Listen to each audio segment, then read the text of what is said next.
ஹalleluya ஹalleluya ஹalleluya ஜீவனுள்ள தேவனை நாம் சந்தோஷமாய் பாடி நாம் ஆராதிப்போம். Iman Dewan masa kabrini ito gaya na termino na masih namaskar karmo.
ஒரு பாடலை பாடும்போது பிரசவப்பாடி காணிக்கை சொல்கிறார்.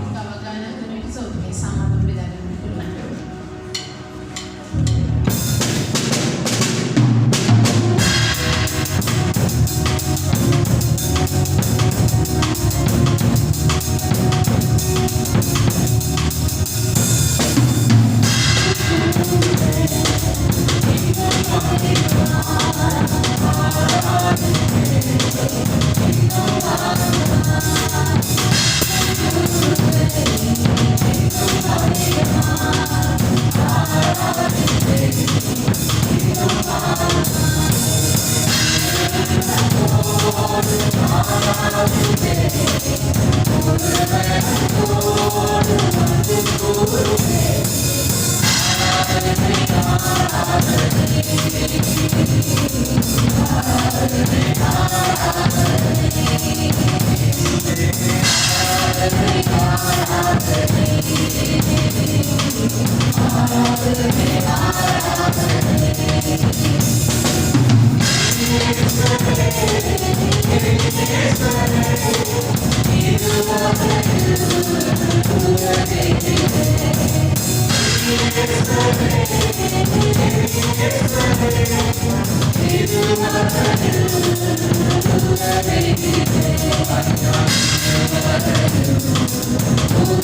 ආරාධනය ආරාධනය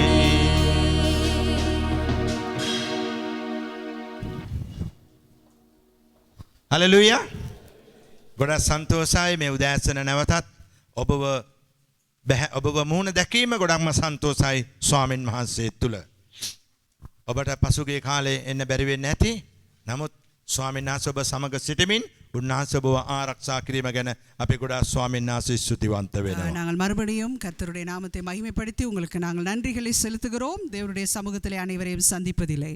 අපි කිතුණු ජීවිතය අපි ගොඩාක් අවස්වල හරි ආසයි.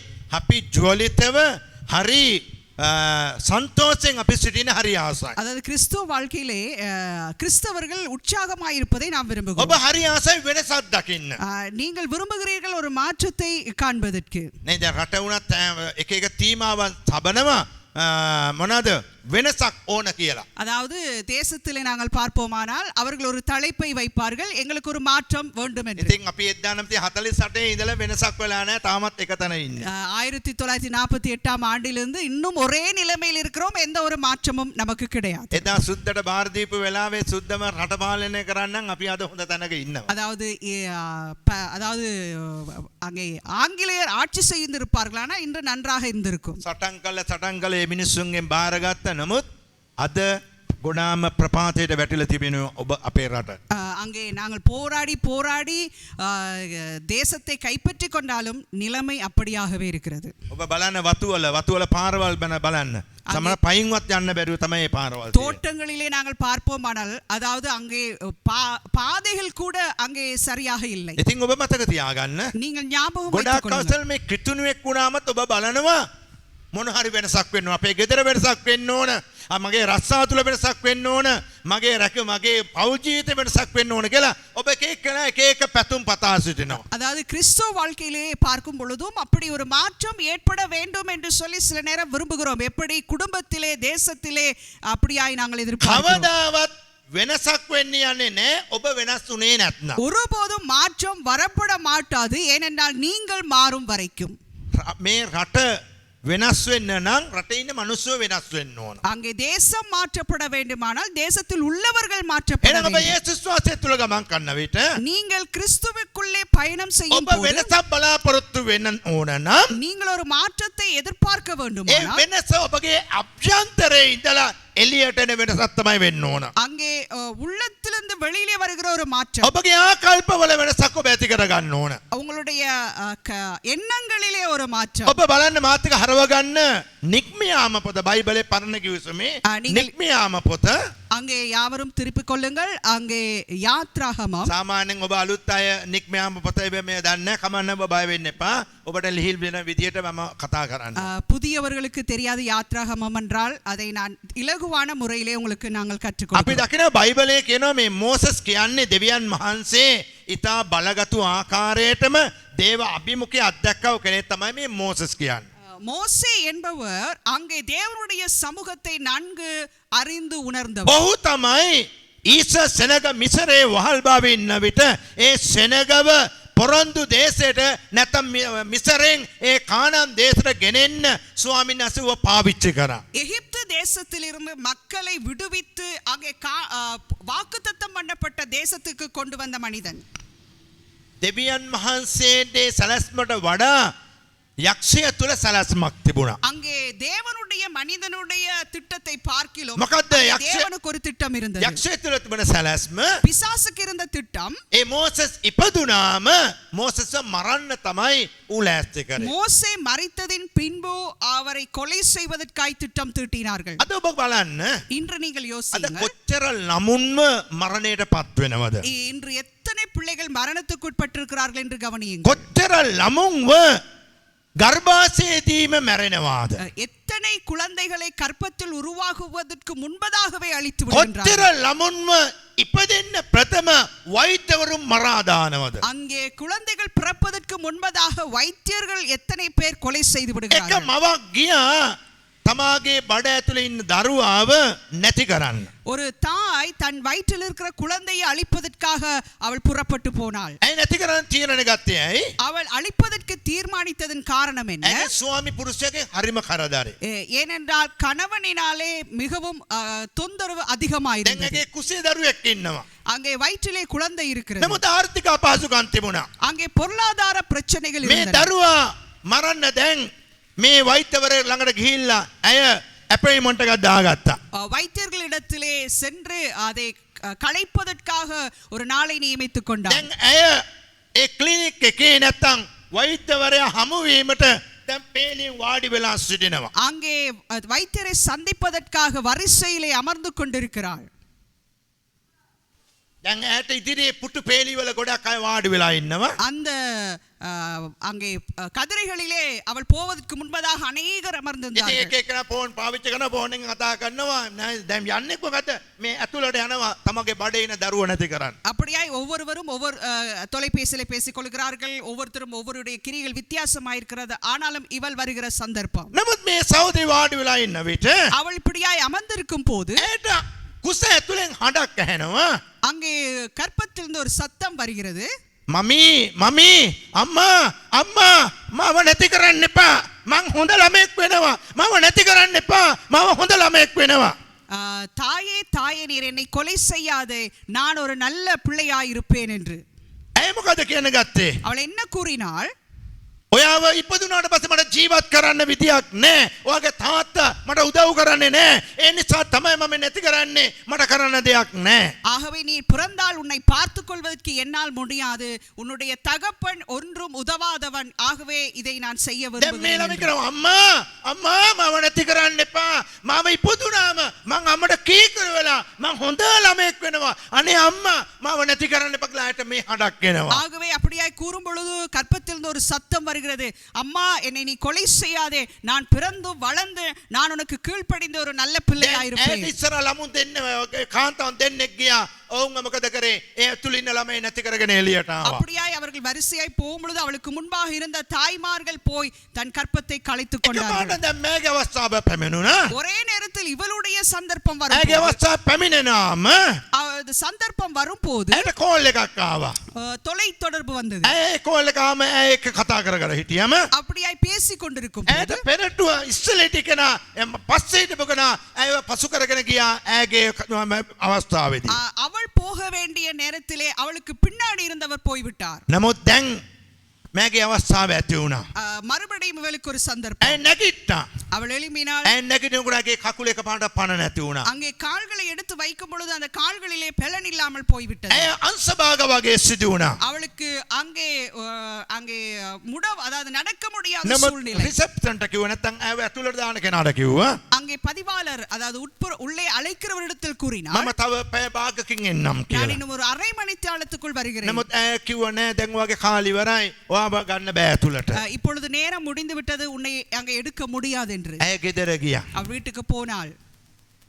දැන් බඩ ඇතුළේ දරුව කතා කරනවා. அங்கே குழந்தை பேசுகிறது. අම්මා මාව විනාශ කරන්න එපා. මං හොඳ දරුවෙක් වෙනවා. என்னை நீங்கள் அழிக்காதீர்கள், நான் ஒரு நல்ல பிள்ளையாயிருப்பேன். ඒ දරුවා ඉපදුණා. அந்த பிள்ளை பிறந்தது. අවුරුදු 9ක් වුණා. 9 வயது வரும்போது ඒ මව දරුවට කිව්වා தாய் பிள்ளையை பார்த்து கூறினார், මං ඔයාව විනාශ කරන්න ගියා. நான் உன்னை அழிக்க நேரிட்டது. මං ඔයාව විනාශ කරන්න පොලිමේ හිටියා. நான் உன்னை அழிப்பதற்காய் நான் வரிசையில் நின்று கொண்டிருந்தேன். නමුත් මට හඬක් ඇති වුණා. எனக்குள்ளே ஒரு சத்தம் வந்தது. මං ඔයාව විනාශ කරේ නැහැ. உன்னை நான் அழிக்கவில்லை. මම දන්නවා දෙවියන් වහන්සේව අප බේරගත්තා. அங்கே தேவன் உன்னை காப்பாற்றிக் ඔබ கொண்டார். දන්නවාද உங்களுக்கு මේ தெரியுமா ලෝකේ කෙනෙක් ඉපදෙන විට இவ்வாறாக ஒருவர் பிறக்கும் போது ඉපදුනාට පස්සේ තමයි අපි ඒ ළමයාගේ උපන් දිනේ සමරන්නේ. அந்த பிள்ளை பிறந்தவுடன் தான் நாங்கள் பிறந்த நாளை கொண்டாடுகிறோம். නමුත් ඔබ මතක තියාගන්න நீங்கள் ஞாபகம் வைத்துக் கொள்ளுங்கள். පිටරට නම් ළමයේ කුසේ ඇතුලේ ඉtti තමයි ඒ දවස් එක තමයි ඔහුගේ ඉපදීම සමරන්නේ. அங்கே අත්තර வெளிநாடுகளிலே பிறந்த நாளை எப்படி கொண்டாடுவார்களானால் அங்கே கற்பத்திலே பிள்ளை உருவாகிறது என்று தீர்மானிக்கப்பட்ட நாளில் මවගේ කුස ඇතුලේ ඒ ගර්භාෂය පටන් ගත්තු දා ඉඳලා තමයි ඒ ළමයාගේ ඉපදීම ඒ උප්පැන්න සහතිකේ ලියන්න ගන්න. அங்கே கற்பத்திலே உருவான உடனேயே அந்த பிறப்பு சான்றிதழ் எழுதுவார்கள். මෝසස් කියන්නේ මෙන්න මේ වගේ කෙනෙක්. மோசே அப்படி බයිබලයේ කියනවා දෙවියන් වහන්සේ ඔබව මේ ලෝකේ ඉපදීමට පෙර මවගේ කුසේ ඉති උන්වහන්සේ ඔබව තෝරගත්තා. அங்கே நீங்கள் இந்த உலகத்திலே பிறப்பதற்கு முன்பதாகவே அங்கே தேவன் உங்களை தெரிந்து கொண்டார். ඔබට ඒක හිතා ගන්නත් බෑ. அதை நீங்கள் யோசிக்க ඇයි முடியவில்லை. හිතා ගන්න බැරි? ஏன் யோசிக்க ඔබ முடியவில்லை? හිතනවා நீங்கள் ඇයි யோசிக்கிறீர்கள் මම විතරක් අපේ පවුලේ ගැලවීම ලබලා ඉන්නේ? நான் மாத்திரம் ஏன் ඇයි ரட்சிக்கப்பட்டிருக்கிறேன்? මම විතරක් අපි මේ බයිබලයේ කියවන්නේ? நாங்கள் மாத்திரம் ஏன் இந்த ඇයි வேதத்தை මම வாசிக்கிறோம்? විතරක් බෞතිස්ම ලැබුවේ? நான் மாத்திரம் ஏன் ஞானஸ்தானம் සමහර பெற்றேன்? වෙලාවට ඔබ අනිත්ව සංසන්දනය කරනවා. ඇයි මට විතරක් මේ පවුලේ මාව තෝරගෙන තිබෙන්නේ? நீங்கள் மற்றவர்களோடு கூட அங்கே பார்க்கிறீர்கள் ஏன் ஆண்டவர் என்னை மட்டும் தெரிந்து බයිබලයේ கொண்டார்? කියනවා வேதம் கூறுகிறது ඔබව මේ ලෝකෙ ඉපදෙන්න ප්‍රථම දෙවියන් වහන්සේ ඔබව හඳුනාගෙන සිටිමි. நீங்கள் பிறப்பதற்கு முன்பதாகவே தேவன் உங்களை தெரிந்து නමුත් கொண்டார். ඔබ මේ ලෝකෙ ඉපදුනාට පස්සේ நீங்கள் இந்த உலகத்திலே பிறந்தவுடன் ඔබගේ මගේ කරුමකාරකමට මේ ලෝකේ දේවල් එක ඇලී ගලී ඔබයි මමයි ජීවත් ஆகவே වුණා. நாங்கள் பிறந்த நாளிலிருந்து இந்த உலகத்தின் பிரகாரங்களில் இருக்கிற சகல விதமான போராட்டங்களிலும் போராடி நாம் வாழ்ந்து බයිබලයේ கொண்டிருக்கிறோம். යெරමියා කියලා අනාගත වක්‍රු කෙනෙක් හිටියා. அங்கே வேதாகமத்திலே எரேமியா என்ற ஒரு යெරමියාට දෙවියන් தீர்க்கதரிசி වහන්සේ මොකද කියන්නේ? எரேமியாவை பார்த்து මම தீர்க்கதரிசி என்ன නුඹ சொல்கிறார்? නුඹගේ මවගේ ගර්භාෂයේ ඉන්න විට තමයි මම නුඹ நீ තෝරාගත්තේ. கற்பத்திலே இருக்கும் போது நான் உன்னை தெரிந்து கொண்டேன் என்று.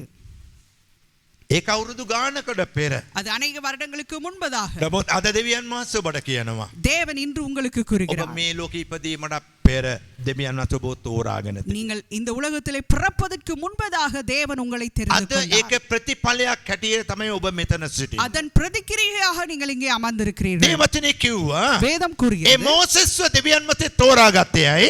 மோசேயை ஆண்டவர் அங்கே தெரிந்து கொண்டதற்கான එදා මිසරේ காரணம் ඉන්න என்ன? විට සෙනග දෙවියන් වහන්සේ සෙනග මොර ගසන්න ගත්තා. அங்கே இஸ்ரவேல் மக்கள் அங்கே கூக்குரலிட்டார்கள். දෙවියනේ අපිට මේ තිබෙන ප්‍රශ්නෙන් අපව නිදහස් කරන්න අපිට මෙච්චර කරදර තිබෙන ඔබ අපව මුදව ගන්න කියලා මේ සෙනග මොර ගසන්න ගත්තා. நாங்கள் இருக்கிற இந்த அடிமைத்தனத்திலிருந்து எங்களை மீட்டுக் கொள்வீராக என்று சொல்லி அவர்கள் கூக்குரலிட்டார்கள். සමහරට ඔබත් මේ වගේ කියන්න சில පුළුවන්. நேரம் நீங்களும் அப்படி கூறலாம். ඔබ කරන ඔබ කෑ ගන්නනේ දෙවියන්ටවත් පේන්නේ නැද්ද අපිට මේ තියෙන சில ප්‍රශ්න? நேரம் நீங்கள் யோசிக்கலாம், இது கடவுளுக்கு අනේ கூட දෙවියනේ தெரியவில்லையா? ඇයි අපි මේ වගේ ප්‍රශ්න වලට මුහුණ දෙන්නේ? ஏன் இவ்வாறான பிரச்சனைகளுக்கு நாங்கள் முகம் ඔබ கொடுக்கிறோம்? දන්නද මේ දෙවියන් වහන්සේ අහනවා ඕනෑම මිනිස්යාගේ දුකක් වේදනාවක්. எந்த ஒரு மனிதனுடைய சத்தத்தையும் ஆண்டவர் கேட்கின்றார். දෙවියන් වහන්සේ කවමදාවත් මිනිස්සු විනාශ කරන්න පැමිණියේ නැහැ. அங்கே கர்த்தர் ஒருபோதும் ஒருவனையும் அழிப்பதற்கு அவர் නමුත් வரவில்லை. විනාශය ඇති කරගන්නේ කවුද? அழிவை ஏற்படுத்திக் கொள்வது யார்? මිනිස්යාගේ තිබෙන හිතුවක්කාරකම මුරණ්ඩුකම මිනිස්සගේ තිබෙනා වූ ඒ දරදඬුකම නිසා තමයි ඔව් වැරදි පැත්තට මිනිස්සයා යන්නේ. ஆகவே அவர்களுடைய முரட்டுத்தனம், கீழ்ப்படியாத தன்மை இவைகளுக்கூடாக சம்பவங்கள் நடக்கின்றன. මෝසෙස් මැරෙන්න පාකල් ඇරිය ගඟේ. அங்கே மோசேயை மறிப்பதற்காக அங்கே அங்கே நதியிலே விடப்பட்டார். ඇත්තටම මෝසෙස් කියලා නම දැම්මේ මෝසෙස්ගේ මව නෙවෙයි. மோசே என்று பெயரிட்டது அவருடைய தாய் அல்ல. ඒ පාරාවගේ රජුගේ දියණිය තමයි ඕට නමක් දැම්මේ. பார்வோனின் அங்கே குமாரத்தி தான் இந்த பெயரிட்டார். මෝසෙස් කියන නමේ තේරුම තමයි වතුරෙන් ඇදලා ගත්තා. அங்கே மோசே என்ற பெயரின் அர்த்தம் தண்ணீரிலிருந்து எடுக்கப்பட்டவர். වතුරේ පාවෙන බබාව තමයි මෝසෙස් කියන්නේ. ඔව්ව ඇදලා ගත්තා. ඔවුන්ව හදාගන්න. அங்கே தண்ணீரிலே மிதந்து வருகிற பொழுது அந்த குமாரத்தை எடுத்துக்கொண்டபடினாலே தண்ணீரில் எடுக்கப்பட்டவன். ඔබගේ ජීවිතයේ මෙන්න මේ ආකාර තමයි. உங்கள் வாழ்க்கையிலும் இப்படிதான். ඔබ පාවි සිටින් නැති මේ සමාජය තුළ. அங்கே நீங்கள் அங்கே மிதந்து கொண்டிருந்திருக்கலாம் இந்த සමහර சமுதாயத்தில். අවස්ථාවල තීරණයක් ගන්න බැරුව ඔබ දහතේ කල්පනා කරමින් සිටින්නේ නැති. தீர்மானங்களை எடுக்க முடியாதபடிக்கு நீங்கள் சில நேரங்கள் එක ප්‍රශ්නයක් வாழ்ந்திருக்கலாம். වුණාම තව ප්‍රශ්නයක්, ඒ ප්‍රශ්න තව එකක්, ඒක වුණාම තවත් ඔබ කියනවා මොන කරුමයක්ද ඇයි අපිට මෙච්චර ප්‍රශ්න? ஒரு பிரச்சனை முடிய இன்னொரு பிரச்சனை அப்படியாய் வருகிறதே காரணம் என்ன என்று நீங்கள் ඇයි யோசிக்கலாம். මෙච්චර ඔළුවටත් උඩින් අපිට ප්‍රශ්න? அங்கே தலைக்கு மேலாக பிரச்சனை. සමහර කෙනා ඔළුවටත් උඩින් ඇයි අපිට මෙච්චර ණය?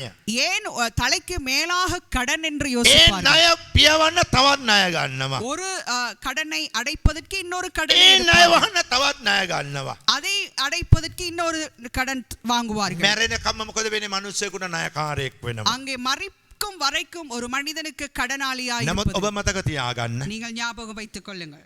දෙවියන් වහන්සේ ඔබ දෙස බලා සිටිනවා. தேவன் உங்களை பார்த்து ඒ கொண்டிருக்கிறார். බලා සිටින නිසා තමයි ඔබ උන්වහන්සේගේ දරුවේ බවට පත් උනේ. அவர் பார்த்து கொண்டிருக்கிறபடினால் தான் நீங்கள் தேவனுடைய பிள்ளைகளாய் மாறினீர்கள். උන්වහන්සේ ඔබට ණය පියවා ගන්න ටිකට් එකක් ගන්න කියන්නේ නැහැ. அங்கே கடனை தீர்த்து கொள்வதற்கு நீங்கள் ஒரு டிக்கெட்டை வாங்குங்கள் என்று உபதேசம் கொடுக்க மாட்டார். සමහරව යාත්‍රා කළ සංවර්ධන ලොතරැයක් ගන්න බලන්න. අනේ දෙවියනේ මේකෙන් හරි අපිට දිනුමක් ලැබෙන්න සලස්සන්න. நல்லா ஜெபித்து விட்டு அங்கே ஒரு டிக்கெட்டை வாங்கினால் ஆண்டவரே எங்களுக்கு உதவி செய்து இதிலேயாவது நாங்கள் பணத்தை சம்பாதித்துக் கொள்வது. ඒ රැවටීමට ඔබ අහු වෙන්න යන්න එපා. இந்த ஏமாற்றுதல்களுக்கு நீங்கள் பிடிபட ඒ வேண்டாம். හඬ දෙවියන් මාත් ගන්න නෙමෙයි. ඒක යක්ෂයෙක්ගේ හඬ. அந்த சத்தம் தேவனுடைய சத்தம் මොකද அல்ல. ඒක දෙවියන් මාතේ හඳුරන්නේ නැති මිනිස්සු තමයි ඒව කරන්නේ. அங்கே தேவனை அறியாதவர்கள் இக்காரியங்களில் දෙවියන් ஈடுபடுவார்கள். වහන්සේ දන්නව ඔබගේ අවශ්‍යතාවය. தேவனுக்கு தெரியும் உங்களுடைய தேவைகளை. උන්වහන්සේ ඔබගේ අවශ්‍යතාවය සංවර්ධන කූඩුවෙන් නෙවෙයි ඔබගේ අවශ්‍යතාව සපුරන්නේ යන්නේ. அங்கே லொத்தர் அங்கே டிக்கெட்டுகள் வாங்குற அந்த கடையினால் அல்ல. ලොතරැයි අලවිහාලේ ලොතරැයි මණ්ඩලේ නෙවෙයි ඔබගේ අවශ්‍යතාවය සපුරන්නේ යන්නේ. அங்கே லொத்தர் விற்கப்படும் இடங்களில் அல்ல உங்களுடைய பாக்கியம் සමහරු இருப்பது. මන් දැකලා තියෙනවා நான் சில நேரம் பார்த்திருக்கிறேன். ලොතරැයි අරගෙන බයිබලෙත් ඇතුළේ දානවා. அங்கே லொத்தர் சீட்டை வாங்கி அங்கே வேதாகமத்துக்குள்ளே வைத்துக் கொள்வது. මොන රැවටීමක්ද? எவ்வளவு ஏமாற்றம், මොන මුලාවක්ද? எவ்வளவு அங்கே ஏமாற்றங்கள். ඒ වගේ මුලාවල් වලට ඔබ වැටෙන්න යන්න එපා. அவ்வாறான காரியங்களுக்கு நீங்கள் அங்கே விழுந்து விட ඔබ வேண்டாம். ගැලවීම ලැබුවාම நீங்கள் ரட்சிக்கப்பட்டவுடன் ඔබට ආශිර්වාද ලැබෙන්නේ කොහෙන්ද? உங்களுக்கு ஆசீர்வாதம் வரும். දාවිත්තුමා මොකද යාඥා කළ කිව්වේ? தாவீது ஜெபித்து என்ன ඔබ சொன்னார்? දෙසට මගේ ඇස් ඔසවන්නෙමි.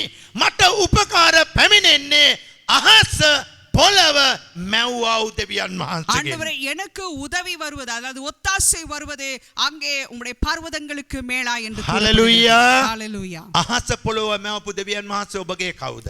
அங்கே வானத்தையும் பூமியையும் உண்டாக்கின தேவன் உங்களுடையவர், ඔබගේ පියා. உங்களுடைய தகப்பன். හalleluya. ஹalleluya. ඔබ කියෝනේ ස්වර්ගයේ පියාණෙනි කියලා. நீங்கள் ஜெபிக்கும் பொழுது சொல்லுவீர்களே பரலோகத்தின் பிதாவே என்று. එයා තමයි ඔබගේ තාත්තා. அவர்தான் உங்களுடைய பிதா. ඒ තාත්තා කැමති වෙයිද ඔබ සූදු ගහනවා නම්? அந்த தகப்பன் விரும்புவாரா நீங்கள் அங்கே சீட்டு ඔබගේ போடுவீர்களா? දුව හෝ පුතා බූරුව කූටමක් අරගෙන බූරුව ගහන තැන හිටියොත් ඔබ කැමති වෙයිද? அங்கே அந்த பூரு அடிக்கிற இடத்திலே பிள்ளைகள் இருப்பார்களானால் சாதாரண தகப்பன் விரும்புவார்களா? සංවර්ධන ලොතරැයි කියන්නේ බූරුව ගහන වගේ දෙයක් තමයි මතක அங்கே තියාගන්න. சங்வர்தன் அந்த டிக்கெட் வாங்குவதும் அப்படிப்பட்ட ஒரு விடயம்.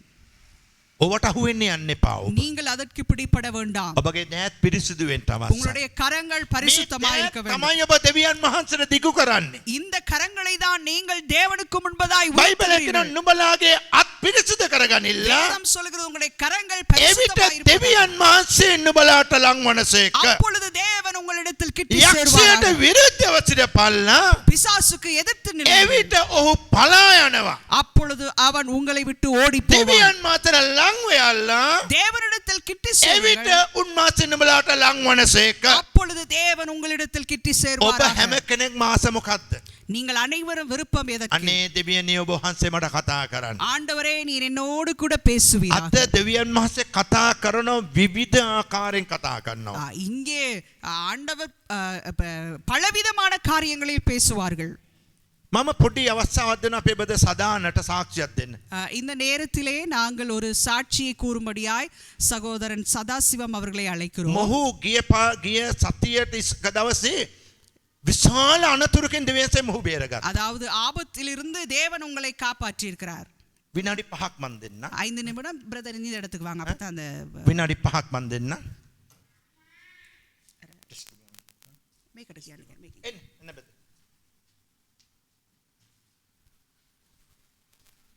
මයික් එක ගත්තා. கர்த்தருடைய நாமத்துக்கு ஸ்தோத்திரம். ස්වාමින් වහන්සේට ප්‍රශංසා ஆண்டவர் වේවා. என்னை என்னாலுமாக வழி நடத்தி கொண்டிருக்கிறார். ස්වාමින් වහන්සේ නිතරම මට මඟ පෙන්වනවා. எந்நேரம் என் உள்ளத்தில் சொல்லிக் கொண்டிருக்கிறது, நான் உன்னை விட்டு விலகுவதில்லை, உன்னை கைவிடுவதில்லை என்று சொன்ன வார்த்தை என் மத்தியில் நிலைத்து நிற்கிறபடியால் அவருக்கு நன்றி செலுத்துகிறேன். ස්වාමින් වහන්සේගේ වචනේ කියතන මාව මම නුඹව අත්හරින්න තනන් වහන්සේ මම නුඹ සමග සිටිනවා කියන වාක්‍ය නිතරම මා සමග සිටින නිසා මම දෙවියන් වහන්සේට ස්තුති என்னுடைய කරනවා. சாட்சி என்னவென்றால் போகணும் இன்று சரியாக ஒரு மாதம் ஆகிறது. මගේ සාක්ෂිය නම් අද දවසට මාසයක් වෙනවා. நான் போன மாதம் 1ஆம் தேதி வேலைக்கு சென்ற போது ගිය මාසේ මම පළවෙනිදා මම වැඩට යනකොට நான் பெரிய கல்லு வலையில் தான் வேலை செய்கிறேன். මම ගල් කඩන ස්ථානයේ මම වැඩ කරන්නේ. மேலேருந்து ஒரு போர் அடித்து கொண்டிருந்தார். උඩ ගල් කඩන්න බෝර් දාගෙන හිටියා. அது சரியாக 8 அடி கட்டு, 8 அடி நீட்டம் இருக்கும் அந்த கட்டு. அந்த මේ කටුව යකඩ කටුව 14 கிலோ பாரம். කිලෝ 14ක බරක ඇති කටුවක්. அப்போ நான் கீழே வேலை செஞ்சு கொண்டிருந்தேன். මම පහළ වැඩ කරගමින් සිටියා. அந்த கட்டு ஏதோ மிஸ் ஆகி கட்டு சரியா என் தலைக்கு வந்துட்டு. ඒ කටුව කියන්නේ මේ ඒ වැඩ කරන තැනින් ලිස්සිලා මම ඉන්න ස්ථානයට ආවා. எனக்கு எங்கேயும் பாயல, இங்கிட்டு பாயல எல்லாம் கல்லு. මට එහා පැත්තටත් මෙහා පැත්තටත් කොයි පැත්තටවත් පනින්න බෑ. හේතුව තමයි ගල් තිබුණු නිසා. கட்டுன்னு சொல்லும் போது என் தலைக்கிட்டே வந்துட்டு. ඒ කටුව මගේ ඔළුව ළඟටම ආවා. அதை ஒன்றுமே செய்யலாம். ஏசப்பான்னு நான் அந்த கையை பிடிச்சேன். යේසුනි කියලා මම මේම අත මං ඔළුවට තියාගත්තා. මම කිසි දෙයක් කිව්වේ නැහැ. இந்த கையில் அடிபட்டு இந்த கை அப்படியே வெடிச்சு போயிடுச்சு இந்த துண்டு. මගේ අතට වැදිලා පුපුරලා ගියා. அந்த நேரத்தில் இயேசு என்னோட இருந்தபடினால இந்த வார்த்தைலாம் எனக்கு ஒன்றுமே தெரியாது, ரத்தமே வரல. යේසුස් වහන්සේ මා සමග හිටියේ නේද? ඒ වේදනාවවත් නැත්නම් ලේවත් ආවේ නැහැ. அந்த நேரமே ஹாஸ்பிட்டலுக்கு வந்தோம். ඒ වෙලාවෙම ආරෝග්‍ය ශාලාවට පැමිණියා. நான் தெரிஞ்ச டாக்டர் ஒருத்தர் இருந்தாங்க. මම අඳුනන වෛද්‍යවරයෙක් හිටියා. சதாவா உடனே அவங்க சொன்னாங்க, அண்ணே சதானே ஆபரேஷன் பண்ணுவோம் அப்படின்னு சொல்லி உடனே செஞ்சாங்க. සදා කියන කෙනානේ ඔයා ඉක්මනින්ම ශල්‍ය ක්‍රියාවට වාජනයට ලක් කරන්න ඕනේ. 2 மணி தியாலத்தில் என்ன ஆபரேஷன் செய்தாங்க. පැය දෙකක් ශල්‍ය ක්‍රම සිදු වුණා. டாக்டர் உடனே சொன்னார், இந்த ஆபரேஷன் செய்தோனே ඔහු මේ ශල්‍ය ක්‍රම කරාට පසු ඔහු කියපු කතාව அது பட்டவுடனே அந்த கை நரம்பெல்லாம் வெடிச்சிருக்கணும். ஆனா இந்த கட்டு பட்டு உங்களுக்கு கை வெடிக்கலன்னு சொன்னா நீங்க கும்பிடுற கடவுள் உண்மையா இருக்காருன்னு சொன்னார். ஆண்டவருக்கு ஸ்தோத்திரம் உண்டாவதாக. ඉතින් ඔහු කිව්වා උඩ ඉඳලා ඒ වැදිච්ච පාර අණුව නාරවල ඔක්කොම පුපුරලා තියෙන්න ඕනේ. නමුත් ඒ දේවල් සිදුුනේ නැහැ කියලා ඒ වෛද්‍යවරු ප්‍රකාශ කරා. எல்லாரும் ஒவ்வொரு கடவுளை கும்பிடுறாங்க, ஆனா நீங்க கும்பிடுற கடவுள் உங்களுடைய இருக்கிறார், பயப்பட வேண்டாம்னு சொன்னார். හැමෝම දෙයියෝ වඳිනවා, නමුත් ඔයාගේ දෙයියෝ ආරක්ෂා කරලා තියෙනවා. ஆண்டவர் என்னை பரிசுத்தப்படுத்தி இன்றைய நாளிலும் கூட இந்த நரம்புகளுக்கு ஒன்றும் வராம இந்த கையில் நல்ல வேலை செய்யறதுக்கு கொடுத்திருக்கிறபடியால் அவருக்கு நன்றி சொல்லி துதிக்கிறேன். අද දවසේ ස්වාමීන් වහන්සේ මගේ අත වැඩ කරන්න උන්වහන්සේ දුන්නා වූ කරුණාව නිසා මම දෙවියන් වහන්සේට ස්තුති කරනවා. ஆண்டவர் இதை செய்ய கொடுத்ததற்காக கோடான கோடி ஸ்தோத்திரம். මේ සාක්ෂි බෙදා ගැනීමට දුන්නා වූ කරුණාව නිසා උන්වහන්සේට ස්තුති කරනවා. හලෙලූයා. ඒක තමයි දෙවියන් වහන්සේගේ දේව බැල්ම කියලා කියන්නේ. அதுதான் தேவனுடைய பார்வை. අඩි 8ක්ද කොහෙද දිග යකඩේ? අඩි 8ක්. அங்கே பார்த்தோம் 7 அடி அல்லது 8 அடி. ඕකේ යකට වැටුණා නම් මොකද සිදු වෙන්නේ? அந்த கூறு விழுந்திருந்தால் என்ன நடந்திருக்கும்? දරු 4 දෙනෙක් අනාථ වෙනවා කිසිම සරණක් නැතුව. 4 பிள்ளைகள் அங்கே தகப்பன் இல்லாமல் அங்கே அப்படியாய் மாறி දෙවියන් වහන්සේ ඌ ආරක්ෂා කරා. தேவன் அவரை මේ දෙවියන් காத்துக்கொண்டார். වහන්සේ තමයි ඔබ ආරක්ෂා කරන්නේ. அங்கே தேவனுக்கு முடியும் அவருடைய ඔබ பிள்ளைகளை අමාරු காப்பாற்றுவதற்கு. බාධක කම්කටොල මොහොතේදී උන්වහන්සේ මොකද කළේ? මට යාඥා කරපන්නේ. உங்களுக்கு முடியாத சூழ்நிலையில் என்னை நோக்கி கூப்பிடுங்கள். ඔබ යාඥා කරන විට අහන්නේ නැති දෙවි කෙනෙක් ඉන්නවනම් ඒ දෙවියෝ අපිට ඇති වැඩක් නැහැ. நீங்கள் கூப்பிடுகிற பொழுது ஒரு கேட்காத ஒரு தெய்வம் இருக்குமானால் அது நமக்கு பிரயோஜனம் இல்லை. ඒ දෙවියෝ කොහොමද ඔබට පිළිතුරු දෙන්න යන්නේ? அந்த தேவன் எப்படி பதில் ඔබ தருவார்? බලන්න නික්මියාම පොතේ 33 වෙනි පරිච්ඡේදය 13 වෙනි පදේ මෙවැනි එකක් කියනවා. அங்க யாத்ராகமம் 33ஆம் அதிகாரம். එබැවින් මට ඔබ ඉදිරියේ කරුණාව ලැබී තිබේ නම් ඔබ ඉදිරියේ මට කරුණාව ලැබෙන හැටියට මා විසින් ඔබව හැඳින ගන්න පිණිස ඔබගේ මාර්ගය දම් මට පෙන්වුව මැනව. யாத்ராகமம் 33ஆம் அதிகாரம் 13ஆம் வசனம். உம்முடைய கண்களில் இப்பொழுது எனக்கு கிருபை கிடைத்ததானால் நான் உம்மை அறிவிப்பதற்கும் உம்முடைய கண்களில் எனக்கு கிருபை கிடைப்பதற்கும் உம்முடைய வழியை எனக்கு அறிவியும். இந்த ஜாதி உம்முடைய ஜனம் என்று நினைத்தள்ளும் என்றார். මේ කරුණාව කියන්නේ මොකද්ද? இந்த கிருபை என்பது ඔබට ගැලවීම ලැබීමට දෙවියන් වහන්සේ දුන්නා වූ අනුග්‍රහයයි. அங்கே நீங்கள் ரட்சிக்கப்படுவதற்காக தேவனால் கொடுக்கப்பட்ட கிருபை. ඒ කියන්නේ ඔබගේ අතීතය උන්වහන්සේ අමතක කළා. அங்கே உங்களுடைய பின்னணிகள் எல்லாவற்றையும் ஆண்டவர் அங்கே அகற்றி ඔබට අවස්ථාවක් දුන්න උන්වහන්සේ හඳුනා ගන්න. அங்கே ஒரு சந்தர்ப்பம் கொடுக்கப்படுகிறது தேவனை அறிந்து ඔබ கொள்வதற்கு. හැරිලා බලන විට ඔබගේ අතීතය ඉතා අමිහිරි සිදුවීම් ඔබට සිදු වෙලා ඇති. பின்னணியை நீங்கள் திரும்பி பார்ப்பீர்களானால் கசப்பான சம்பவங்கள் உங்கள் வாழ்க்கையில் நடந்திருக்கலாம். සමහර ඔබට කියයි අයියෝ අතීතය මතක් කරන්න එපා. ඒක ඊටාම භයානක, ඊටා වේදනාත්මක පසුබිමකින් තමයි මම ගියේ. அதாவது பின்னணியை எனக்கு நினைவுபடுத்த வேண்டாம், ஏனென்றால் நான் வந்த பயணம் மிகவும் ඒ கசப்பானது. අතීතය මගේ ජීවිතේ අමිහිරි අත්දැකීම් මම ලැබුවා. அங்கே பின்னணியான வாழ்க்கையிலே நான் கசப்பான ඒ அனுபவங்களை අමිහිරි அனுபவித்தேன். අත්දැකීම් ලැබපු නිසා තමයි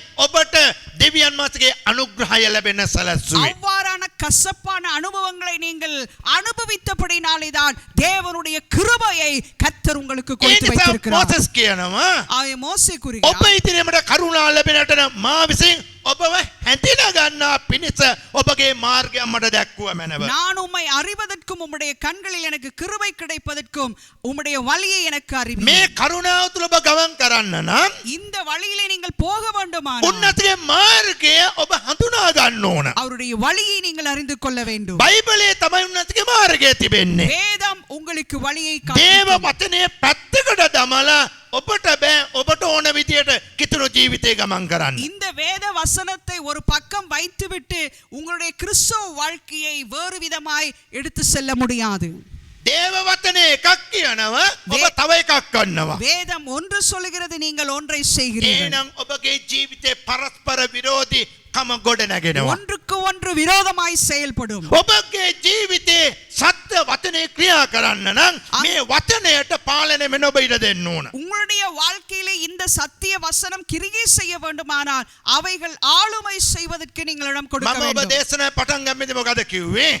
செய்தியை கூறுவதற்கு முன்பதாய் நான் අර கூறின விடயம். පොලිමේ ආව ළමයි විනාශ කරන ළමයි අපි කෙනෙක් අබෝසන් කරන්න කියලා. அதாவது கருச்சிதைவை செய்வதற்காய் வந்த வரிசைகளிலே නමුත් එක ළමයෙක් එක මවට කතා කළා කියනවා. ஒரு குழந்தை அங்கே தாயோடு கூட අම්මා பேசியது. මාව විනාශ කරන්න එපා. தாயே நீர் என்னை මං හොඳ அழிக்காதே. ළමයෙක් වෙනවා. நான் ஒரு நல்ல பிள்ளையா ඒ இருப்பேன். මව තීරණයක් ගත්තා. அங்கே தாய் ஒரு தீர்மானம் எடுத்தார். මේ ළමයා විනාශ කරන්නේ නැහැ කියලා. அந்த பிள்ளையை நான் அழிப்பதில்லை. ඒ වගේ තමයි දෙවියන් වහන්සේ ගත්තු තීරණය. தேவன் எடுத்த தீர்மானமும் அவ்வாறு. බයිබලයේ කියනවා வேதம் சொல்லுகிறது, දෙවියන් වහන්සේ මේ ලෝකෙට කොච්චර ආදරය කරාද? இந்த உலகத்திலே அவர் எவ்வளவாய் அன்பு செலுத்தினார் என்றால், උන්වහන්සේගේම පුත්‍රයා මේ ලෝකෙට පූජා කරා මනුෂ්‍යයන්ව මුදව ගන්න. அங்கே ஜனங்களை மீட்டுக் கொள்வதற்காக தன்னுடைய ஒரே பேரான குமாரனை கொடுத்தார். අද ඔබ උන්වහන්සේගේ දරුවෙක් වුණා. நீங்கள் இன்று அவருடைய பிள்ளைகள். එහෙනම් ඔබට තියෙන වගකීම මොකද්ද? உங்களுக்கு இருக்கிற பொறுப்பு என்ன? ඔබ ඔබගේ පියාට කතා කරන්න ඕන. உங்கள் பிதாவோடு பேச வேண்டும். ඉස්සර ඔබට ප්‍රශ්න ඇති වුණාම முன்பு உங்களுக்கு பிரச்சனை ඔබ வந்தவுடன் දුක තමයි ප්‍රකාශ කරන්නේ. துக்கங்களை நீங்கள் අයියෝ கூறுவீர்கள். ඇයි අපිට මෙච්චර කරදර? ஏன் இவ்வளவு අපිට பிரச்சனை? පීඩ වෙන කවුරුන් නැත්තෝ කියා ඔබ මොරග මුරගසන්න පුළුවන්. எங்களுக்கு உதவி செய்வதற்கு யாரும் இல்லையோ නමුත් අද ඔබට මුරගසන්න අවශ්‍ය නැහැ. உங்களுக்கு நீங்கள் முறையிட தேவையில்லை. ඇයි ඔබගේ හඬට පිළිතුරු දෙන දෙවියන් වහන්සේ ඔබ දෙස බලා සිටිනවා. பதில் கொடுக்கிற ஒருவர் உங்களோடு கூட ඔබ இருக்கிறார். බලන්න බයිබලේ යොහාන් පොතේ 17 වෙනි පරිච්ඡේදයේ யோவான் 14ஆம் அதிகாரம் 17 වෙනි පරිච්ඡේදයේ 9 වෙනි පදේ හරවගෙන මාත් එක්ක. யோவான் 17ஆம் அதிகாரம் ඔබ දෙවියන් වහන්සේ තුල ගමන් කරන්න නම් நீங்கள் தேவனோடு பயணம் செய்ய යොහාන් வேண்டும். 17 වෙනි පරිච්ඡේදයේ යාඥාව ඔබගේ ජීවිතයේ යාඥාවක් විය යුතුයි. அந்த 17ஆம் அதிகாரத்தில் இருக்கிற ஜெபம் உங்கள் வாழ்க்கையிலே ஜெபமாய் இருக்க යොහාන් வேண்டும். 17 9 වෙනි පදේ මොකද කියන්නේ? 9ஆம் வசனம் එතන කියනවා இப்படியாய் கூறுகிறது. යේසුස් වහන්සේ කියනවා இயேசு சொல்லுகிறார், මම ඔවුන් ගැන යාඥා නොකරමි. නමුත් ඔබ මට තුන් ඔවුන් ගැන යාඥා කරමි. මක්නිසාද ඔහු ඔබගේය. நான் அவர்களுக்காக வேண்டிக் கொள்ளுகிறேன், உலகத்துக்காக வேண்டிக் கொள்ளாமல் நீர் எனக்கு தந்தவர்களுக்காக வேண்டிக் கொள்கிறேன், அவர்கள் உம்முடையவர்களாய் இருக்கிறார்கள். මේ ලෝකෙනේ සෑම මිනිස්සෙක්ම දෙවියන් වහන්සේ මැව්වපු අය. அதாவது இந்த உலகத்திலே இருக்கிற ஒவ்வொரு மனிதர்களையும் தேவனால் உண்டாக்கினவர்கள். නමුත් මොකද්ද සිදු වෙලා තිබෙන්නේ? என்ன நடந்திருக்கிறது தெரியுமா? ඔවුන් දෙවියන් වහන්සේගේ ඈත් වෙලා ඔවුන්ට ඕන ඕන මාර්ගය ගමන් කරනවා. தேவனை விட்டு விலகி அவர்களுக்கு வேண்டியவற்றை செய்து கொண்டிருக்கிறார்கள். බයිබලයේ කියනවා வேதம் சொல்லுகிறது, දෙවියන් වහන්සේ ඒ අය අත්හැරලා அவர்களை விட்டு උන්වහන්සේ විශ්වාස කරන අය උන්වහන්සේ ලං කරගත්තා. அவரை விசுவாசிக்கிறவர்களை அவர் கிட்டி சேர்த்து கொண்டார். අද මේ බදුල්ල ප්‍රදේශය තුල දෙවියන්සේ ඔබ තෝරගෙන ඉන්නේ අය. இந்த பதுளை நகரத்திலே ஏன் ஆண்டவர் உங்களை தெரிந்து கொண்டிருக்கிறார்? වෙන අය නැති නිසාද? வேறு யாரும் ඔබ இல்லாதபடியினால் යම් දවසක උන්වහන්සේගේ හඬට ඔබ කීකරු වෙලා ඔබ තීරණයක් ගත්තා. ஒரு நாள் நீங்கள் தேவனுடைய சத்தத்துக்கு செவி கொடுத்து ඔබ கீழ்ப்படிந்தபடியால் උන්නතක දරුවේ බඩපත් වුණා. நீங்கள் அவருடைய பிள்ளையாய் மாறினபடியினால் ඔබ දරුවේ බඩපත් වෙච්ච දා ඉඳලා ඔබට ප්‍රශ්න ඇතුනේ නැද්ද? அங்கே உங்களுக்கு ஆண்டவருடைய பிள்ளையாய் மாறின நாளிலிருந்து உங்களுக்கு பிரச்சனை வரவில்லையோ? සමහරවට එදාට වඩා වෙන ප්‍රශ්න ඔබට ඇති වුණා. அன்றிலும் பார்க்க பிரச்சனைகள் அதிகமாக இருந்திருக்கலாம். නමුත් ඒ හැම ප්‍රශ්නෙම ජය ගන්න උන්වහන්සේ ඔබට ශක්තිය දුන්නා. ஆனாலும் எல்லா பிரச்சனைகளிலும் வெற்றி பெறுவதற்கு தேவன் உங்களுக்கு உதவி செய்திருக்கிறார். හලෙලූයා. ஹalleluya. ඔබට ශක්තිය දුන්න උන්වහන්සේ. அவர் உங்களுக்கு பலனை கொடுத்திருக்கிறார். බලන 10 වෙනි පදයේ යේසුස් වහන්සේ මොකද කියන්නේ? 10வது வசனம், මා සන්තක සියල්ල ඔබගේය. என்னுடையவைகள் யாவும் உம்முடையவைகள். ඔවුන් තුල ගෞරවයට පැමිණ සිටිමි. ඔබ මා සන්තක සියල්ල ඔබගේය. ඔබ සන්තක සියල්ල මාගේය. මම ඔවුන් තුල ගෞරවයට පැමිණ සිටිමි. உம்முடையவைகள் என்னுடையவைகள், அவர்களில் நான் மகிமைப்பட்டிருக்கிறேன். මොකද්ද මේ යේසුස් වහන්සේ යාඥා කළ කියන්නේ? இயேசு ஜெபித்து என்ன கூறுகிறார்? ඒ සෙනග පියාණනි ඔබගේ. ஜனங்கள் எல்லாம் உம்முடையவர்கள், ඒ අය මට අයිති නෑ. எனக்கு சொந்தமானவர்கள் அல்ல. නමුත් උන්වහන්සේ කියනවා ஆனால் இந்த இடத்தில் சொல்லுகிறார், මා සන්තක සියල්ල ඔබගේ.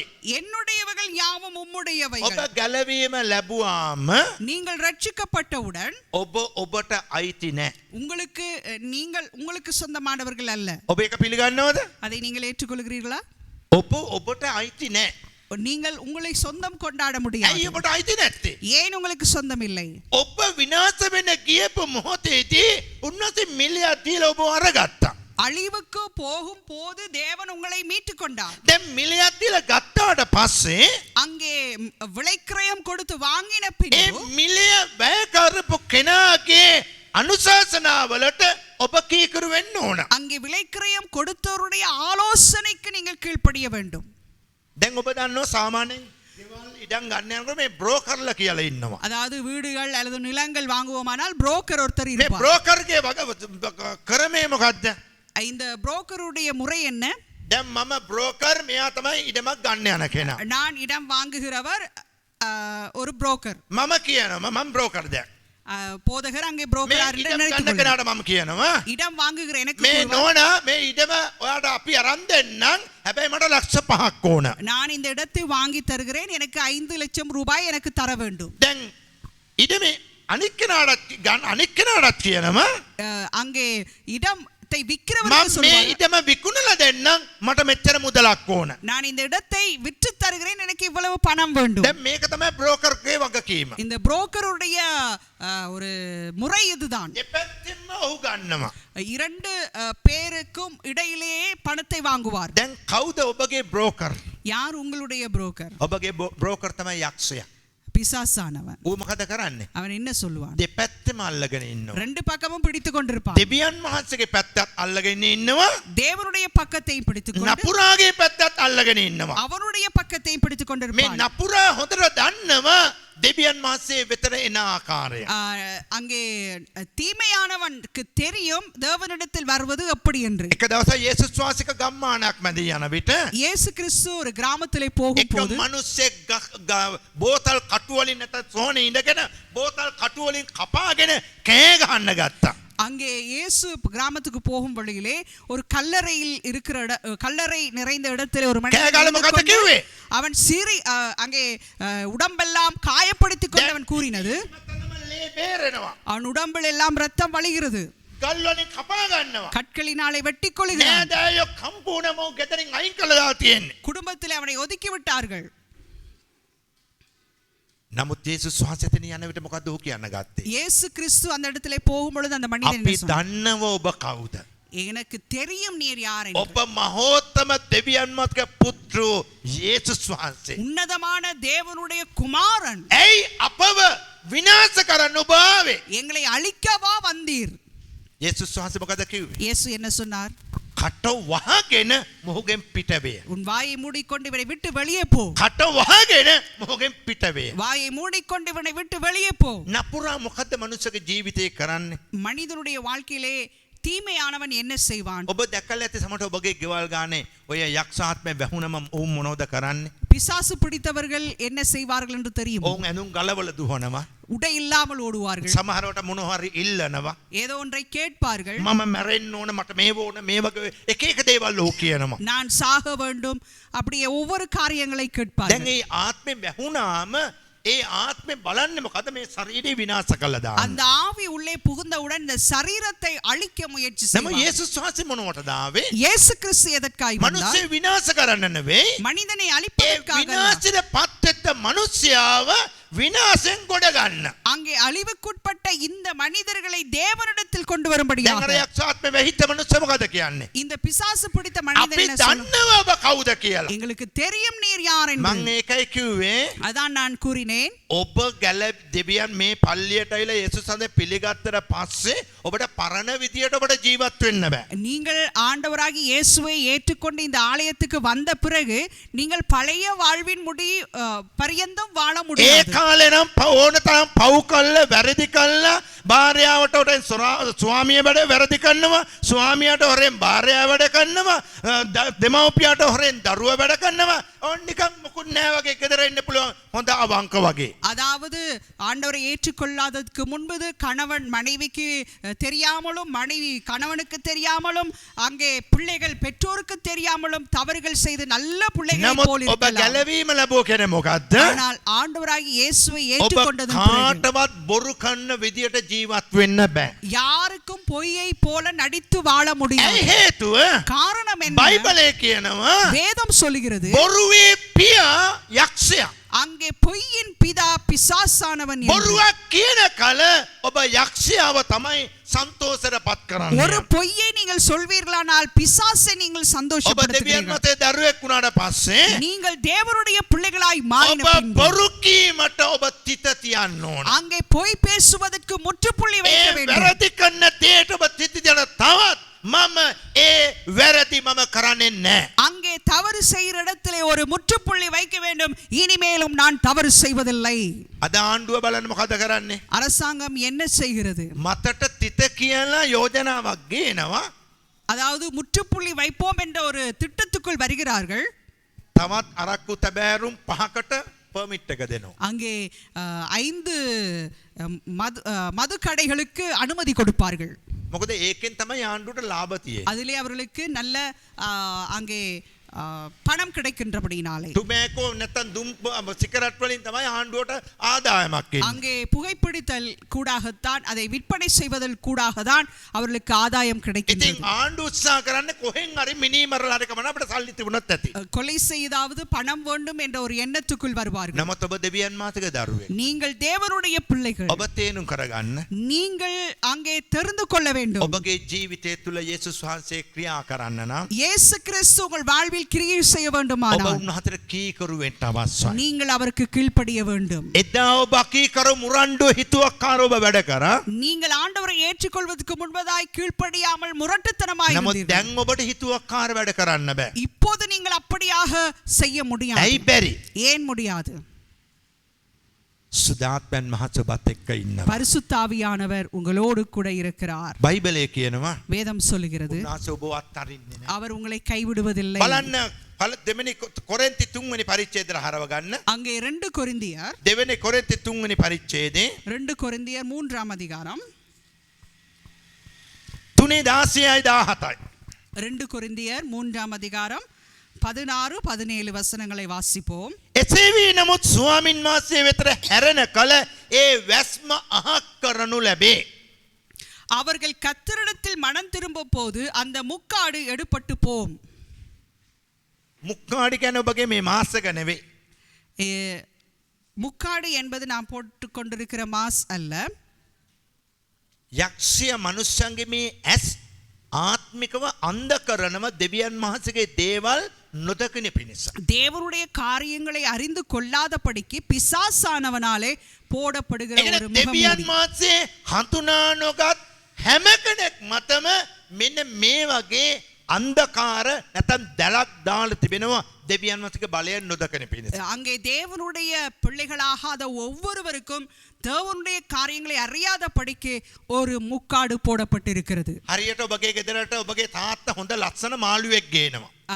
உதாரணமாய் நாங்கள் பார்ப்போம், உங்களுடைய தகப்பனார் உங்கள் வீட்டிற்கு ஒரு நல்ல ஒரு மீனை கொண்டு ඔබ வருகிறார். මාළුවක් අරගෙන මොකද කරන්නේ? அந்த மீனை வாங்கி கொண்டு வந்து என்ன செய்வார்? අනේ ලස්සන මාළුවෙක් කියලා ඔබ මොකද කරන්නේ? அது அழகான மீன் என்று சொல்லி මේ நீங்கள் என்ன මාළුව செய்வீர்கள்? උයන්න ගන්න නම් මොකද ඔබ කරන්නේ? அதை நீங்கள் சமைக்க போவதற்கு முன்பதாக ඔබගේ කොරපොතු ඔබ ගලවනවා. அதன் செதில்கள் எல்லாம் அங்கே எடுத்து விடுவீர்கள். කොරපොතු කියන්නේ මොකක්ද ඇත්තටම? அந்த செதில்கள் எல்லாம் என்றால் මේ என்ன? උගේ හැමට උඩින් තිබෙනා වූ ආවරණයක්. அந்த சதைக்கு மேலாய் இருக்கிற பாதுகாப்பான ஒரு விடயம். ඒ ආවරණය අයින් කරාම ඔබ මාළු කෑලි කෑලි වලට කපනවා. அந்த செதில் எல்லாம் கலட்டின பிறகு அதை துண்டு துண்டாய் வெட்டுவோம். ඔබ දන්නවද මේ මාළුවගේ ස්වභාවය මොකක්ද? மீனின் சுபாவம் என்ன? ඔබේ ස්වභාවය තමයි ඌ වතුර පීනනවා. அது தண்ணீரில் நீந்தி கொண்டு போகும். ඔබ උත්සාහ කරන්න එපා මාළුවට පීනන්න උගන්නන්න. மீனுக்கு நீந்துவதற்கு கற்றுக் கொடுக்க தேவையில்லை. ඇයි ඌ පීනනවා? පීනන්න උගන්නන්න ඕන නැහැ. அது நீந்தும், அதுக்கு நீந்த கற்றுக் கொடுக்க வேண்டிய அவசியம் ඔබ இல்லை. මාළුව ගොඩට අරගෙන நீங்கள் மீனை வெளியெடுத்துக் ඔබ கொண்டு තීරණය කරෝතින් நீங்கள் தீர்மானித்தால் මම මූට ගස් නගින්න උගන්නනවා. நான் மரமேற கற்றுக் கொடுப்பேன். ඔබ මොකද්ද කරන්න ඕන එතකොට? அப்ப நீங்க என்ன செய்ய வேண்டும்? ඌ ගහේ තියලා ඔබ වඳින්න ඕන. அப்படின்னா நீங்கள் மரத்திலே அதை வைத்து நீங்கள் கும்பிட வேண்டும். ගහේ වතුර නැහැ. தண்ணீர் கிடையாது. ඌ ගස් නගින දන්නෙත් නැහැ. மரமேற தெரியாது. ඌ ගහේ තියලා ඔබ වඳිනව නැකපන් කියලා. அங்கே கட்ட வேண்டும், ஏறு ஏறு ஏறு உண்டு. ඌට නැක ගන්න බෑ. அது ஏறி போக முடியாது. දැන් ඌට කන්න ඕන. அது சாப்பிட வேண்டும். ඌට ඔබ කොළ කඩල දෙනවා කාපන් කියලා. அந்த இலையெல்லாம் பிடுங்கி இதை சாப்பிடு என்று சொல்லு. මාළුව ගස් නගින්නෙත් නැහැ කොළ කන්නෙත් නැහැ. அது இலையோ அல்லது மரமோ ஏறாது. අන්තිමට මොකද්ද වෙන්නේ? கடைசியில் என்ன நடக்கும்? උගේ ස්වභාවයට විරුද්ධ පැත්තක ඔය කරන නිසා ඌ මැරිලා යනවා. அங்கே சுபாவத்துக்கு விரோதமாய் செயல்படுகிறபடினாலே மீன் இறந்துவிடும். අද මනුස්සයාට වෙලා තිබෙන මෙන්න මේක තමයි. மனிதர்களுக்கும் இவ்வாறான சூழ்நிலை.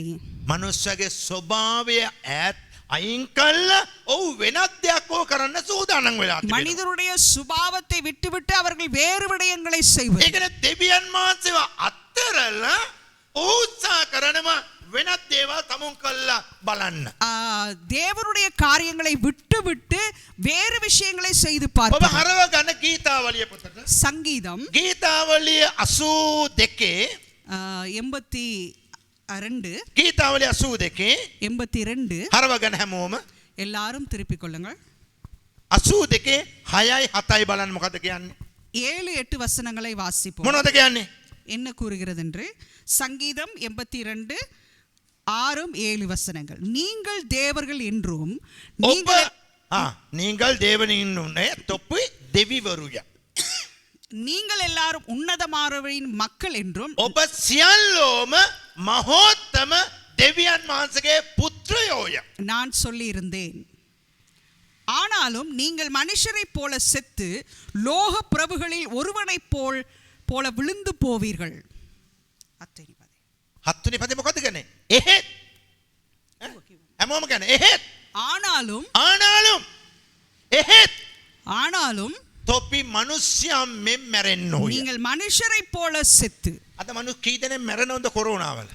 நீங்கள் கவனிக்கிறீர்கள் வைரஸினாலே எவ்வளவு பேர் மரித்து ලක්ෂ போனார்கள். 45 පැනලා තියෙනවා මේ වෙන විට. 45 லட்சம் தாண்டி விட்டது. ඒක යුද්ධෙන් බෝම්බ පිපිරලාවත් වෙඩි තියලාවත් නෙවෙයි නිකම් පෙන හැල්ලේ සමේ රෝගයක් නිසා මැරිලා ගියේ. அதாவது யுத்தத்தினாலோ அல்லது குண்டு வெடிப்புகளினாலோ அல்ல, சாதாரணமான ஒரு வைரஸினாலே ඉස්සර යුද්ධෙන් තමයි මැරෙන්නේ සෙනග.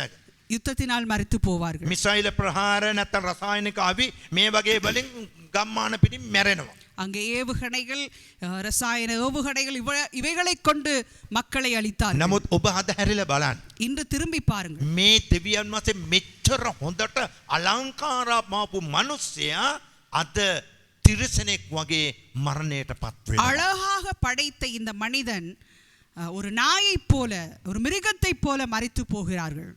හැබැයි 6 වෙනි පදේ මොකද්ද කිව්වේ? 6ஆம் வசனம் என்ன சொல்லுகிறது? තොපි දෙවිවරුය. நீங்கள் தேவர்கள். මිනිස්සුකින් වඳිනවා දුටු ගැමුණුට මහසෙන්ට සමන් දෙයියොන්ට අර දෙයියොන්ට මේ දෙයියොන්ට තනිමැල්ල දෙයියොන්ට නැත්තම් අර එකෙන් මිනිස්සුන්ගෙන් වඳිනවා. මෙයා තමයි අපේ වැව හැදුවේ. எங்களுடைய தேவர்கள் இவர்கள் தான் என்று சொல்லி ஒவ்வொருவரும் போதகர் கூறப்பட்ட பெயருக்குரியவர்கள் எல்லாம் போய் வணங்கி වැව கொண்டிருக்கிறார்கள். ඉදිරිපිට රූපයක් දැක්ක මිනිස්සු කීලයකට නමස්කාර அங்கே කරනවා. வாவிகளுக்கு முன்னாக அல்லது கங்கைகளுக்கு முன்பதாக ஒரு தெய்வத்தை මෙයා உருவாக்கி තමයි අපේ வணங்குகிறார்கள். දෙයියෝ. இவர்கள் தான் எங்களுடைய தேவர்கள். ඉතින් මිනිස්සුන්ව දෙවිවරුන් හැදියට උන් හදාගෙන තිබෙනවා. மனிதர்கள் தேவர்களை உருவாக்கி கொண்டிருக்கிறார்கள். නමුත් දෙවියෝ කියන්නේ කවුද ඇත්තටම? தேவர்கள் என்று சொல்லுகிற பொழுது ආත්මික කෙනෙක්. ஆவிக்குரியவன். මනුෂ්‍යගේ ජීවිතය තුළ ආත්මව වෙනස් කරන කෙනා තමයි දෙවියෝ කියන්නේ. ஆவிக்குரியவன், ஆவிக்குரியவர் காரியங்களிலே மாற்றப்பட்டவன். දෙවියෝ කියන්නේ මේ වැව හැදපු කෙනාවත් මූද හදපු කෙනාවත් නැත්තම් පාරක් හදපු කෙනා තමයි යා තමයි අපේ දෙවියෝ. அதாவது வீதியை செய்தவன் அல்லது ஒரு கங்கையை செய்தவன், அங்கே ஒரு சமுத்திரத்தை உண்டாக்கினவர் මං அல்ல. අහලා තියෙනවා වැල්ලවාය පැත්තේ තනමල්ලිල පැත්තේ ප්‍රේමදාස මහත්තයාට තාමත් පහන් තියලා වඳිනවා. මෙයා තමයි අපේ දෙවියෝ. අපේ දුවට රස්සාවක් දුන්නා, අපිට ඉඩමක් දුන්නා, අපිට ගෙයක් හදලා දුන්නා. මෙයා තමයි අපේ දෙවියෝ. அதாவது அங்கே இருந்த ஜனாதிபதி பிரேமதாஸ் அவர்கள் வீடுகள் கட்டி கொடுத்தபடினாலே வெள்ளவாய பிரதேசங்களிலே அவர்கள் அவரை தேவர்களாய் வணங்கி கொண்டிருக்கிறார்கள். යුද්ධ ඉවර වුණාම ප්ලේන් එක බයිනකොට මෙන්න අපේ රජුරෝ කියලා වඳින ගත්ත මිනිස්සු මහින්ද රාජපක්ෂ. யுத்தங்கள் முடிவடைந்த பிறகு மஹிந்த ராஜபக்ச அவர்கள் வந்து விமான நிலையத்தில் இறங்கி வந்தவுடனே இவர்தான் ராஜாதி ராஜன் எங்களை விடுவித்தவர் என்று சொல்லி දැන් යුද්ධ ඉවර වෙලා අවුරුදු 10ක් විතර වුණා. තාමත් අපිට සහනයක් තියෙනවද? அதாவது 10 வருடங்கள் ஆயிட்டது யுத்தம் முடிவடைந்து. ஆனால் எந்த ஒரு சரியான දෙවියෝ முறையில் අමතක கிடைக்கவில்லை. කළා මිනිස්සු දෙවිවරු කියලා හදාගත්තා. அங்கே தேவனை மறந்துவிட்டு மனிதர்களை தேவர்களாக்கி ඔබගේ கொண்டார்கள். දෙවියන් වහන්සේ ඔබ හඳුනා ගන්න අවශ්‍යයි. நீங்கள் தேவனை அறிந்து கொள்ள උන්වහන්සේ வேண்டும். තමයි ඔබට මාර්ගය පෙන්වන්නේ. அவர் உங்களுக்கு வழியை උන්වහන්සේගේ காண்பிப்பார். මාර්ගය ඔබ අත්දැක්කාම நீங்கள் அவர் வழியை මම அறிந்து කිව්වනේ கொண்டவுடன், මාළුවගේ මාර්ගය ගස් නගින එක නෙවෙයි. மீனின் வழி வந்து அங்கே மரம் ஏறுவதல்ல, ඌ පීනන එක. அது நீந்தி போகும். එතන මිනිස්සුගේ මාර්ගය පීනන එක නෙවෙයි. மனிதனுடைய வழி நீந்துவதல்ல, දෙවියන් වහන්සේ හඳුනා ගැනීම එක. தேவனை அறிந்து கொள்வது. දෙවියන්සේ හඳුනාගන්නේ නැති නිසා තමයි අද මනුස්සර ගොඩක් පීඩන බාධක අමාරුකම් කම්කටොළු වේදනාත්මක අකල් මරණ වලට මුහුණ දෙන සිදුවී තිබෙනවා. தேவனை அறியாதபடியினாலே தான் அங்கே அகாலமாய் மரித்து போகிறார்கள். இவ்வாறான சூழ்நிலைகள் ஏற்பட்டிருக்கிறது. මෙතන කියන නොම්බිලා මිනිස්යන් මෙන් මැරෙන්නෝය. அங்கே ஆனாலும் நீங்கள் மனுஷரைப் போல செத்து. ජේසුස් වහන්සේ මැරුණේ නැහැ. இயேசு மரிக்கவில்லை. කී දෙනෙක් පිළිගන්නවද? எத்தனை பேர் ஏற்றுக்கொள்கிறீர்கள் இயேசு மரிக்கவில்லை என்று? උන්වහන්සේ මලවුන්ගෙන් නැගිට්ටා. அவர் உயிரோடு எழும்பினார். හලෙලූයා. ஹalleluya. උන්වහන්සේ මලවුන්ගෙන් නැගිට්ටා. அவர் உயிரோடு எழும்பினார். නැගිටලා මොකද කිව්වේ? அவர் எழும்பி என்ன சொன்னார்? ස්වර්ගයේද පොළවේ බලයේද සියල්ලමඩ බාර දී තිබේ. பூலோகத்துக்கும் பரலோகத்துக்கும் சகல அதிகாரங்களும் எனக்கு கொடுக்கப்பட்டிருக்கிறது. ඉන් එහා වෙන දෙයක් නැහැනේ. அதற்கு மேலாய் ஒன்றுமில்லை. ඔබට ප්‍රශ්න වුණොත් උඩ බලනවා. அங்கே பிரச்சனை வந்தால் மேலே பார்ப்பீர்கள், වේදනාව වුණොත් බිම බලනවා. வேதனை வந்தால் கீழே பார்ப்பீர்கள். ඔබ වෙන කොහෙද බලන්නේ? எங்கே பார்ப்பீர்கள்? නමුත් ඔබට දැන් බලන්න තැනක් තිබෙනවා. நீங்கள் பார்க்க ஒரு இடம் உண்டு. ඕනෑම වෙලක මේ දෙවියන් අතර බඩ මොර ගසන විට. எந்த ஒரு ஒவ்வொரு நேரத்திலும் இந்த தேவனை நோக்கி கூப்பிடலாம். උන්වහන්සේ අපට පිළිතුරු දෙනවා. அவர் உங்களுக்கு பதில் ඇයි தருவார். හේතුව? காரணம் என்ன? ඔබ දැන් උන්වහන්සේ හඳුනාගත්තා. ஏனென்றால் நீங்கள் அவரை அறிந்து ඔබ கொண்டீர்கள். උන්වහන්සේට උවමනා විදියට තමයි දැන් හැසිරෙන්න ඕන. நீங்கள் அவர் விரும்புகிற விதமாய் வாழ வேண்டும். උන්වහන්සේ බලාපොරොත්තු වන දේ තමයි ඔබෙන් සිදු වෙන්න ඕන. அவர் எதிர்பார்க்கிற முறைகள் உங்கள் வாழ்க்கையில் நிறைவேற මේ வேண்டும். වචනේ කියනවා வேதம் சொல்கிறது. අපි දැක්ක ඉස්සර බයිබල් පදේ මොකද කිව්වේ? அங்கே முன்பு பார்த்த வேத பகுதி ඒ දෙවෙනි කොරින්ති 3 වෙනි පරිච්ඡේදය මොකද අපි කිව්වේ? 2 கொரிந்தியர் එතන කිව්ව නුඹලාගේ ඒ වැස්ම ඉවත් කරනු ලැබි. முக்காடு எடுப்பட்டது. අද දෙවියන් මාසේ පිළිගත්තු නැති හැම කෙනෙක්ම ඒ වැස්මක් දාගෙනයි. ஆண்டவரை ஏற்றுக்கொள்ளாத அனைவருமே இந்த முக்காடினாலே மூடப்பட்டிருக்கிறார்கள். ඒ වැස්ම ඉවත් වෙන්න නම් இந்த முக்காடு මෙතන කියනවා எடுக்கப்பட வேண்டுமானால் ඉතින් ස්වාමීන් වහන්සේගේ ආත්මයන් වහන්සේ ඇති තැන නිදහස්කම. கர்த்தரே ஆவியானவர். கர்த்தருடைய ஆவி எங்கேயோ அங்கே விடுதலையும் உண்டு. ඒ ආත්මයන් වහන්සේගේ පාලනයට ඔබ යටත් වුණොත් அந்த ஆவியானவருடைய ஆளுமைக்கு நீங்கள் இடம் கொடுத்தால் උන්වහන්සේ ඔබව අරගෙන යනවා. அவர் உங்களை எடுத்து பாவிப்பார். ඔබට ඇහෙන හඬක්. உங்களுக்கு ஒரு சத்தம் கேட்கிறது. ඒ හඬ තමයි සුද්ධාත්මයන් වහන්සේගේ හඬ. அந்த சத்தம் பரிசுத்த ஆவியானவருடைய சத்தம். ඉස්සර එක එක බහූබූත හඬවල් තමයි ඔබට එන්නේ. முன்பு வித்தியாசமான சத்தங்கள் கேட்கும். ඔබ නිදාගත්තම ඔබට පේන්නේ මොකද්ද? நீங்கள் படுத்தவுடன் உங்களுக்கு என்ன தெரியும்? எருமை மாடு குத்த வருவது போல். නැත්තම් ගෙයි ඇතුලේ නයි එහෙම මෙහෙම යනවා. அங்கே வீட்டுக்குள்ளே பாம்பெல்லாம் ஓடுவது උඩ போல். බැලුවම නයිගේ රූප තමයි තිබෙන්නේ. மேலே பார்த்தால் பாம்பின் சொரூபம். උදේ නැගිටින විට காலையில் எழும்பும் போது ඔබට දැනෙනවා පුදුම පීඩනයක් ඇඟ ඇතුලේ. அங்கே சர்ரத்துக்குள்ளே ஒரு போராட்டம்.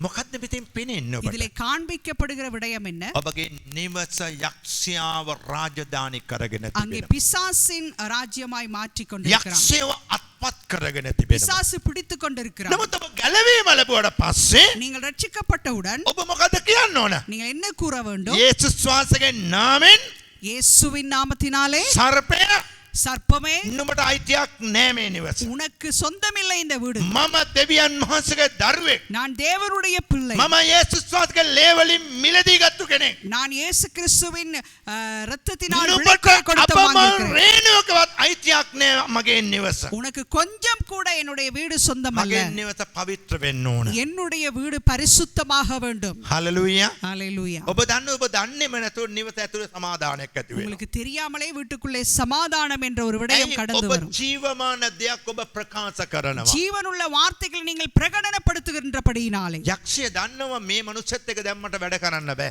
அப்போ பிசாசு அறிந்து கொள்வான் இந்த மனிதனோடு என்றால் என்ன මට වඩා ලොකු බලයක් මොහු තුල ක්‍රියා කරනවා. இவனுக்குள்ளே ஒரு வல்லமை கிரியை செய்கிறது. ඒ බලය මොකක්ද?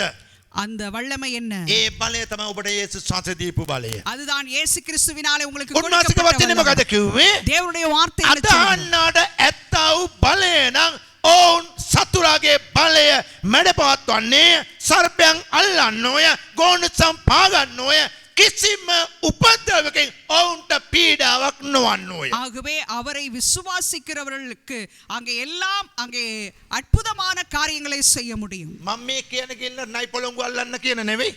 அங்கே பாம்புகளை எல்லாம் எடுங்கள் என்று சொல்லவில்லை. තේනේ? ඒක නෙවෙයි මම මේ ඔබට කියන්නේ. நான் அப்படி சொல்லவில்லை. ඒ නයි පොළොංගුගෙන් ආත්ම වගේ ආත්ම ඔබගේ නිවස ඇතුලේ සැරිසරන්න පුළුවන්. சர்ப்பங்களைப் போல ஆவி உள்ளவர்கள் உங்களுக்குள்ளே ඒ වැරදි භයානක ආත්ම වගේ ගෙයි ඇතුලේ පදිංචි වෙලා ඉන්න පුළුවන්. பயங்கரமான ஒரு சூழ்நிலை உங்கள் வீட்டுக்குள்ளே ඔබ එක පාටම දාඩිය දාගෙන රෑ මధ్‍යනේ නැගිටලා බය වෙනවා. අයියෝ කවුද මාව බය කරා කියලා.